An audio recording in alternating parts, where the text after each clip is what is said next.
Hi, everybody, and welcome to another episode of Till Death Do Us Pod with me, Tova Leigh. And me, Michael Lee. How are you? I'm good. How are you? I'm schwitzing, actually. Yeah, you're a bit hot. I know. Why you got the big jumper because today? I thought it was like winter with the sun and it's hot. Yeah, but the heating, the amount of heating. Why is the heating on?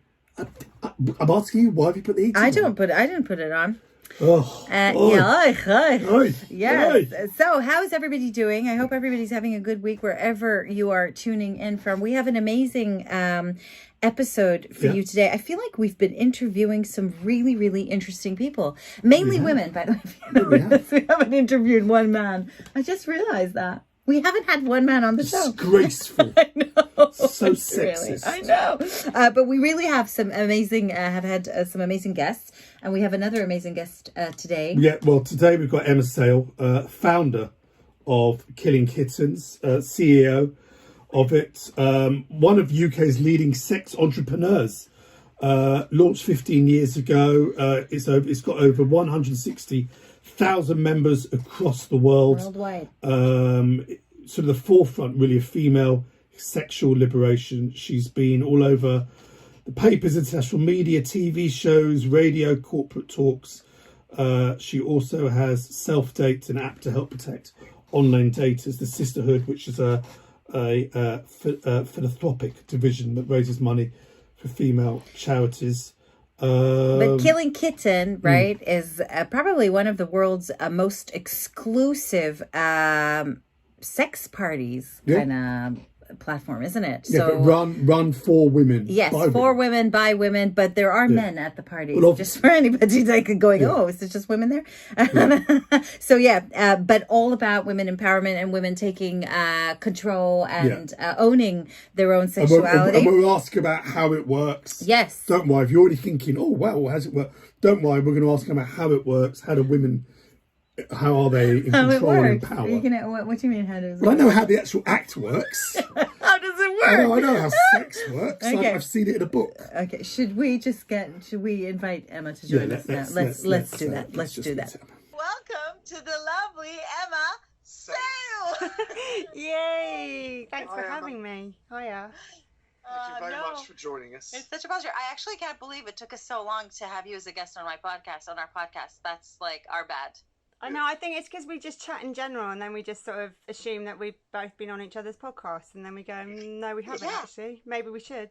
Yeah, I know, exactly. Well, thank you so much for coming on the show and we obviously did the intro and everything, but Killing Kittens, CEO, founder of Killing Kittens, which, by the way, are celebrating 15 years today. Am I right? Today. Happy birthday. Happy birthday. I know. Yeah, so founded in 2005. And for those who don't know what Killing Kittens is, because sometimes I think people probably hear the name Killing Kittens and they get very worried. Yeah. Is that true? They think it, yeah. I mean, that's the thing. When you look at the name, even now I look at the name and go, what was I thinking? What the hell? What were you thinking? Where'd it come from? The name? Well, do you know when I decided to call it that, I hadn't slept for 3 days in Ibiza, and it was it's slang for every time someone masturbates, God kills a kitten. So if you're having a wank, you're killing a kitten. So Killing Kittens is just that's very clever. Lots of Who pleasure. said that? It's some cyber expression that wow. It's like a meme. Wow. What a great name. Wait. There's so much. I feel like I'm going to be so scattered today. But I just want to say, with regards to the name, because I've been to a few of your events, and we'll talk about everything you guys do. But I don't remember at which event I got a notebook with Killing Kittens on it, which I then gave to my daughters. Potentially inappropriate, I don't know, but they have it, and they're so confused about the name. I haven't told them what it actually stands for, but they were like, they don't actually kill kittens, do they? So no, they don't. Emma, what were you doing before you set it up? You mentioned you set it up in 2005. What was your kind of career beforehand? So, and then for what then happened in 2005 for you to go, this is what I'm going to do? I did PR. So, but it I started in financial PR and had a few harassment issues in the city, because this is 20 years ago. And so it was this fire, I say, was sort of burning in me from when I was little, because I grew up in the Middle East. Grew up in the Middle East with a very arsehole dad, but I was at all-girls boarding school where you're taught you can be whatever you want to be and go out and rule the world. So I grew up with very mixed messages and mixed what I was seeing when it came to women and how women were treated. So I guess it was kind of always bubbling, and every time something happened, it would just add to the fire. And so in PR, having the harassment issues and then complaining and being told I'd be a troublemaker and not probably get a job in the city again. And I went into entertainment PR and ended up helping with the PR for the Erotica show, with big sort of show, which I don't think it happens anymore actually, with weird and wonderful and every amazing person involved in like the adult industry or anything to do with sex. And it was doing that I kind of kept seeing again that it was all run by men, and even if it was sort of lingerie brands or sex toy brands, it was still male founders thinking they knew what women wanted, and saying, this is what you want, female folk. We've designed it, you're welcome.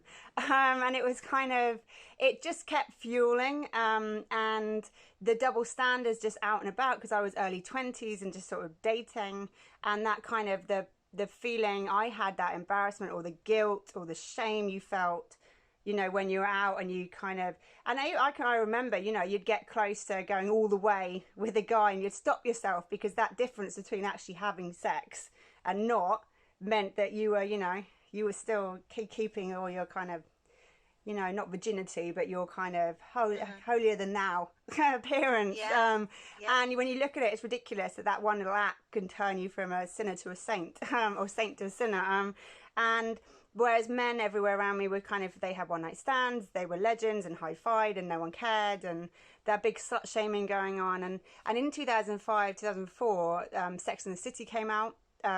And you had this bunch of women all talking about sex toys and their sex lives, and there was this whole kind of, you know, shock, horror, and Summers hit the high streets, and suddenly you had stores on the high street selling toys, and Lalo went into Selfridges.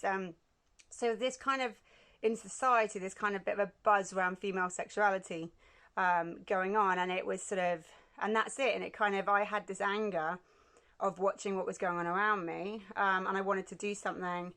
And I think it was I wanted to create something a world that I wasn't involved in personally, naked and whatever, but I think it was this fantasy world in my head that I thought, this is how it should be, and this is how I want women to be, and it should be equal, and they should be able to get naked and dance around in their lingerie, and so out in Ibiza, and watching, it was at a wedding, a very hedonistic wedding with a well-known set in London, who were all at it left, right and centre, and the women just owned it and were so sexually strong, and just watching as this very insecure 25-year-old that didn't want to get naked in lights in front of anyone, just thought, right, that's it, I want to create a world, online, offline, where women were in control of their sexuality, and they felt safe and not judged, and that's where it came from. But it's only 15 years ago, and again, you mentioned there you came from the Middle East, which pretty much all Middle East countries are very conservative. Setting up then in the UK, which I still think is pretty conservative. It's got much better now. Did you then, when you set it up, did you face therefore a lot of judgment and resistance from friends, family, venues, possible investors? When you started the massively. Business, it's so innovative what you did. It kind of hadn't been done before. You know, huge amounts. I mean, I still get it. But everyone thought, but I was a real gobshite, and I was sort of, and my friends and family knew that if I had an idea and wanted to do something, or really, I've got a bee in my bonnet about something, and had done since I was little, there was no stopping. You just had to kind of let her roll. So I think a lot of people thought it was a phase I was going through. Just let her go. Just let her go. Do you know what I mean? She'll grow out of it. And the whole joke, and we joke about it in the office, is people asking me when I'm going to get a proper job. And people still ask, you know, if I haven't seen them very, oh, you still doing those parties? Yeah, I am. I lost friends. There were people that went, it's disgusting. I mean, what are you doing? You've completely lost your mind, and we don't want to be associated. And I felt friends completely back off. it's funny because some of them are backing back in, but my elephant memory remembers there's a long list. There's a long list of people. And I think family-wise, you know, mum's always been really supportive. She just worries about me.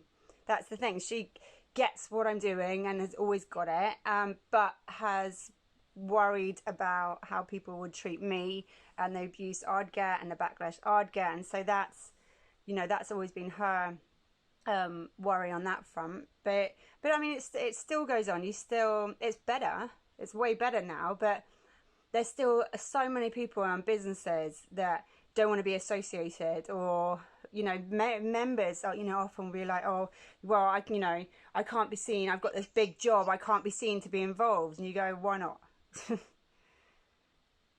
What's the issue? Because I think there is a massive stigma properly. And again, for those who are not clear on what Killing Kittens is, I don't know how you describe it, but you know, the first time I ever heard about Killing Kittens was when somebody said, "Oh my God, there's these amazing sex parties where women are in control," and I was like, "What? That sounds amazing." And that's the I love that's the number one rule. So it's a community, like you said, it's online, offline. So, but you guys offer so much more from just parties. So there's the sex parties, and these are events that you do. And from my understanding, they're worldwide. You've done them all over the world. There's also the online stuff, so it's like a community and people can actually connect with each other, and you do a lot of social events that are not necessarily sex parties, just you know, an opportunity for people to kind of like mix and meet each other. And then of course you've got all your courses, because I went to a course with my friend Ava, and we went to a shibari course. Oh, nice. Yeah, it was. What is shibari? It's rope, Japanese rope. So you tied each other up. I mean, it was. I did that in the Cub Scouts. Yeah. Just use the same knots. It's very similar knots. Just in That reef knot's amazing what it can do. I actually hope that people didn't ask for a refund after we attended that course. And people were like, really, you know, I'm happy to try anything once, but you know, some things are going to be your cup of tea and some things are not going to be your cup of tea. So for me, like, it didn't feel like this would be something that would arouse me or like get me in the mood. But some people do find it. So I just think like potentially me and Ava in that class was not very appealing to a lot of people. But how would you, and obviously you've got your other things. There's the SISTR. Is that how I pronounce it? Yeah, SISTR. Yeah, the SISTR. Which is a place for women to network, which I went to one of the events of as well. So how, like, it's like a big brand, the way I see it, that empowers women, like you say, from the bedroom or from the boardroom to the bedroom, or from the bedroom to the boardroom. To the boardroom. A full 360. I know, exactly, because we were, that bedroom to boardroom thing, because it's always, the last couple of years has been like, we've got SISTR and we've got SafeDate, which is an app to keep people safe dating, and Killing Kittens, and it's sort of, they're all, you know, people are like, well, they're all in this group and it's just female empowerment. And I was speaking to someone actually in lockdown, I think, doing a podcast, and I just said it's basically, you know, from the bedroom to the boardroom. And it's kind of just stuck, because actually it's an easy way to explain it, because to me, they're not all separate. If you can own it in the bedroom and have a voice and say what you like sexually, then you can storm into a boardroom and demand a pay rise and tell people that you don't agree with their ideas. You know, it's sort of, it actually, to me, they're very intertwined. Our sexual confidence actually is very intertwined in our professional confidence and how we get out there in the workplace as women. So it's sort of, yeah, they're all very separate, but to me, I'm like, this year I've been like, no, it's all, you know what I mean, it's all interlinked. Yeah. Oh yeah, for sure. So, you know, for those who have maybe are curious and want to know like what to expect, so going to a Killing Kittens event, a party, what could one expect? And there are some rules, right? So what are the rules that you and how did you come up with those rules as well? Again, the rules I came up with again in Ibiza, and I said I want rules like rules of Fight Club. So you don't talk about it, and the mask. We've always had masks, and I was like, oh, masks like eyes wide shut, and And we've kind of, the rules have stuck. We've always had, but the main one, I mean, the main rule that we have in across all the events and also all the online world, so the online world is sort of Bumble meets Facebook, is that women make the first move. So men can't go up to a girl they don't know. They have to wait for the girl to come and approach them. And it's the same online. You can't just, you know, search profiles as a guy and go, oh, she looks hot, and start sending them sleazy messages. You can like them, but only when they like you back can you then engage in messages. So the main so that's the main rule. And then what to expect at a party. So if it's a full-on Killing Kittens parties, I always say sort of they're like just private house parties where the wheels come off. So you go in, it's all, you know, you go, oh, this is a nice looking bunch of people and everyone's wearing masks and it's like champagne reception and there might be some entertainment and a DJ and bar areas. And it kind of is like sort of a very glamorous house party. But then if you wander upstairs or wander into the back rooms, you'll just suddenly come into a room that's all candlelit and there's 50 naked people on the bed in there, like Dante's Inferno. So yeah, that's what happens. And I've always said, you know, the sex does happen at the events, but I've always kind of gone, sex to me at the parties, they're a byproduct. It's, for me, it was setting the scene and creating an environment where women felt comfortable. And if they wanted to have sex, they can have sex. And so there is a lot of sex that goes on. But to me, and like in our team, we focus on everything else and all the entertainment and the ambience, and that when I launched was one of the big reasons why I did it, because I thought, you know, sex to men, and it's why porn didn't work, because sex is, you know, brightly lit porn will turn a lot of men on. It's for women, it's like, no, we need the touch and the smell and the ambience and the feel, and our brain's our biggest sex organs, and that needs turning on. So to me, it was like, right, that's what needs focusing on. Sex is like, you know what I mean? It'll happen. You set all that up. But it's the same in relationships. It's like, you know, I say to my hubby, hey, it's, you know, I just want date nights. I want to switch my brain off from kids and mess and work. Take me to the pub for an hour. I'll come back feeling like a hot wife and I'll be a sure thing. I'm exactly the same. Tova likes the sort of bright light. Or no, I need the candles, I need the flowers, I need the mood lighting, I need the chocolates, I need more chocolates, then more chocolates, then I might be ready. Yeah. That's mine.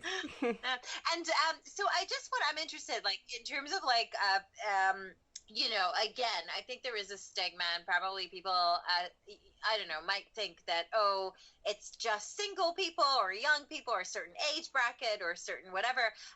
And when I went to the event, what actually surprised me was how many couples were there.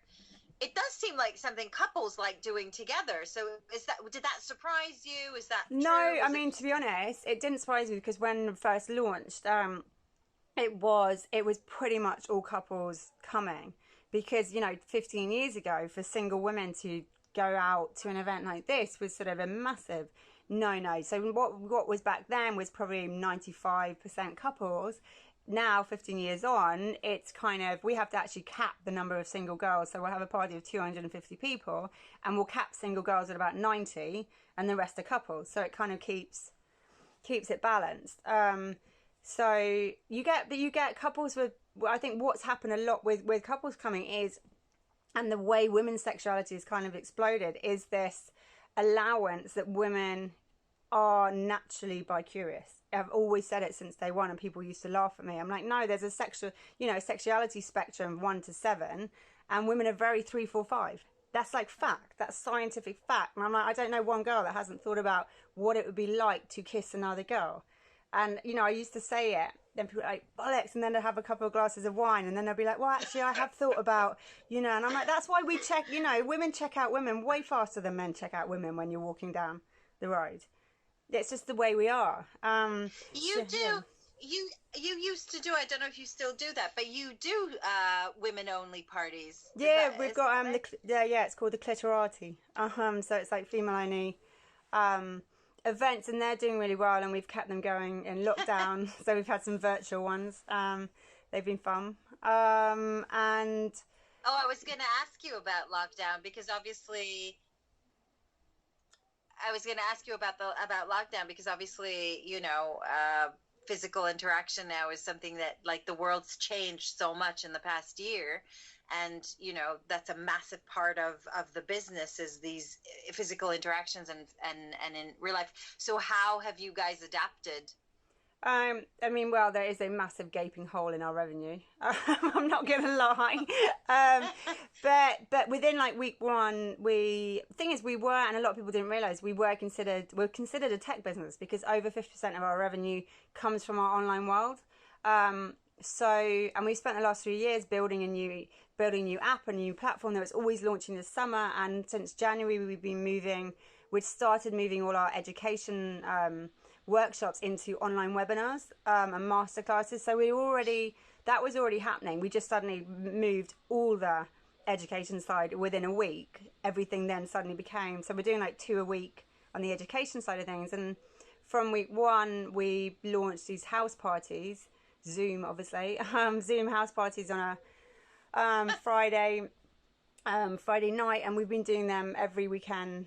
Yeah, every weekend since. So it kind of, they make us a little bit of money. It's like pissing in the ocean, quite frankly. Yeah. But we've been doing them on New York time zones and Australian time zones, and and they've just, they've been really fun. And to us, it's kind of, our community is the key bit, and so a big part is keeping the community going. And right at the beginning when it happened, it was like that there's gonna be a lot of our members who are stuck at home on their own, and loneliness is a huge thing. And we know the whole mental health side of human interaction and touch, and that social is a huge part of of our business. So it was sort of, well, we need to keep all that going, and it doesn't come down to commercials. It just sort of, right, we can function.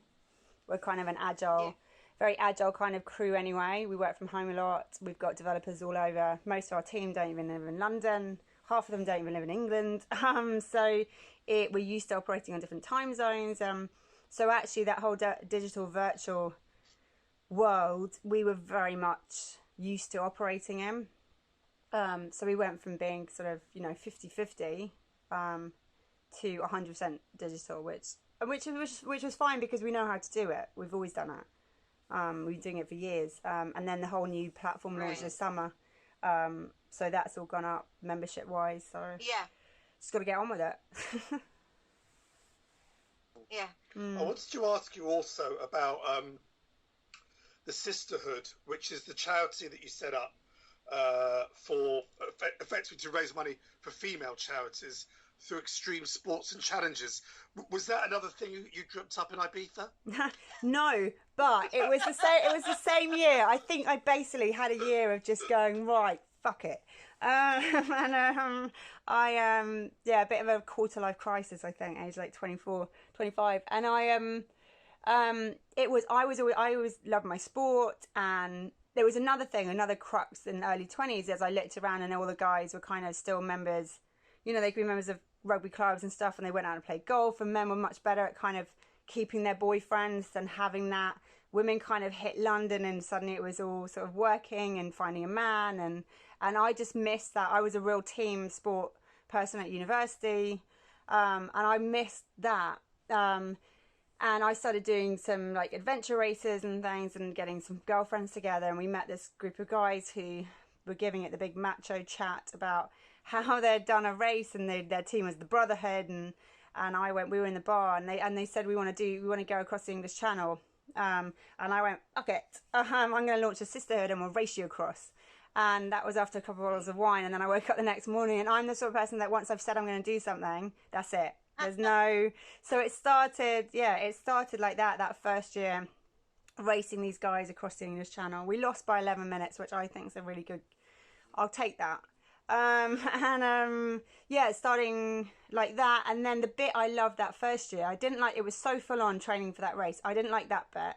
I liked the whole community side of it, and the getting together, and these girls from all different backgrounds and industries, and some were sporty, some were not, but doing it together, and the confidence it gave them doing this race. And I thought, that's the bit.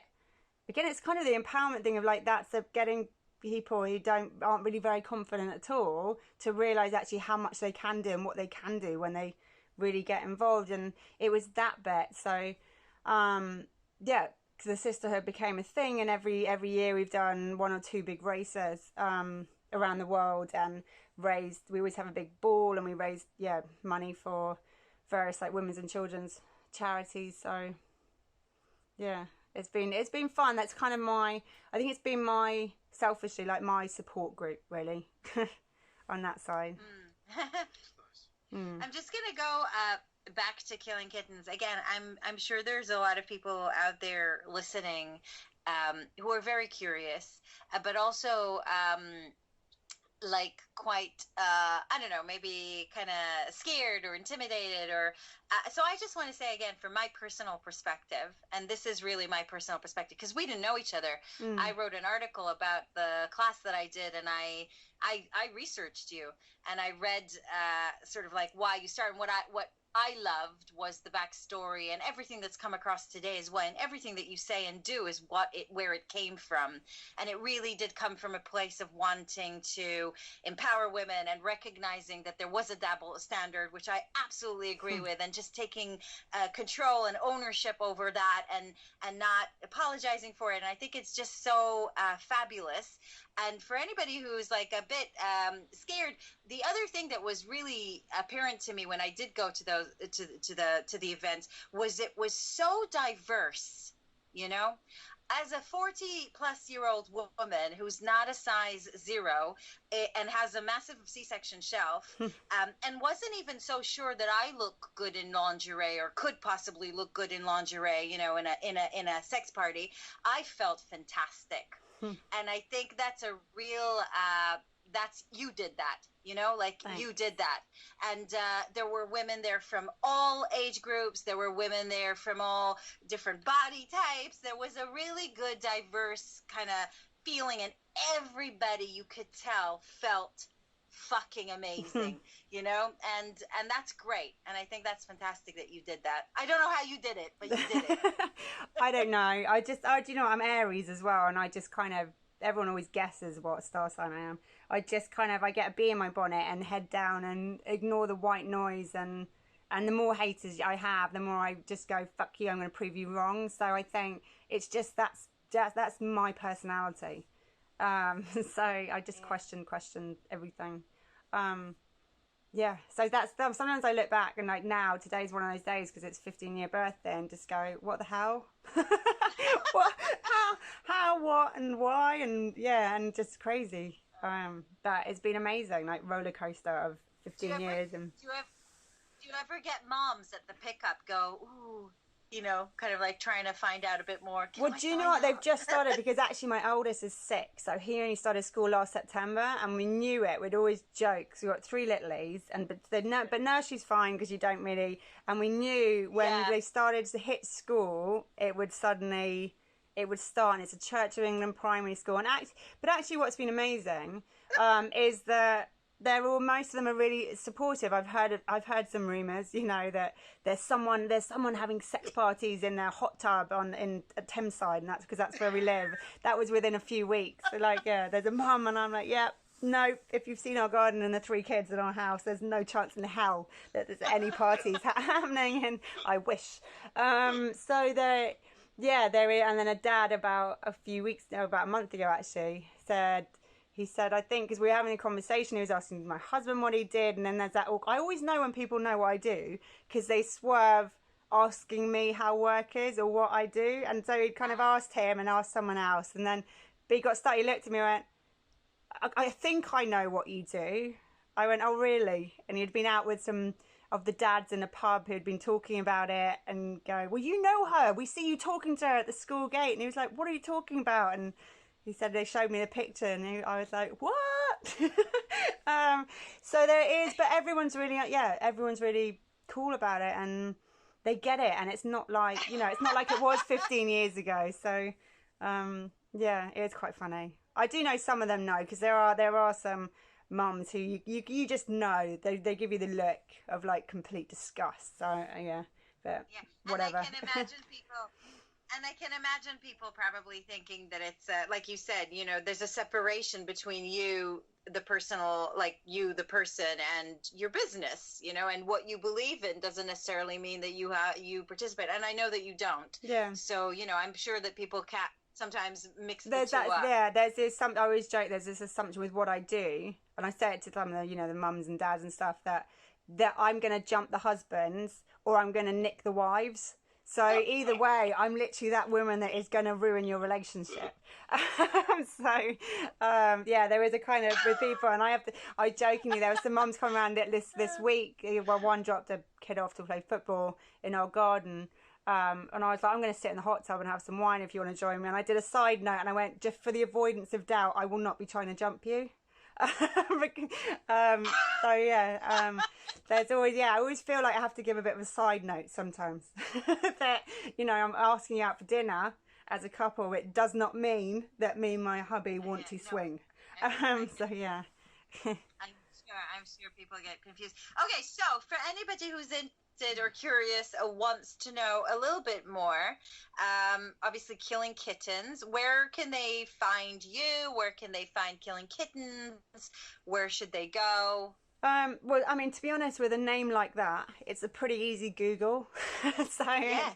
we're pretty much top of the list that comes up. So yeah, to be honest, we've got killingkittens.com, wearekk.com, and anything on social media. If you just put in Killing Kittens, you'll find us. We're across all of it, and Emma Sayle is the same. But yeah, I mean, I always say to people, you know, what's the worst thing that can happen? Well, especially at the moment with everything virtual, you can sit on your sofa and sit on your bed with your hubby or on your own and attend. We've got 1 or 2 workshops every week going on, really fun ones. And, you know, if you feel uncomfortable, just shut your computer down.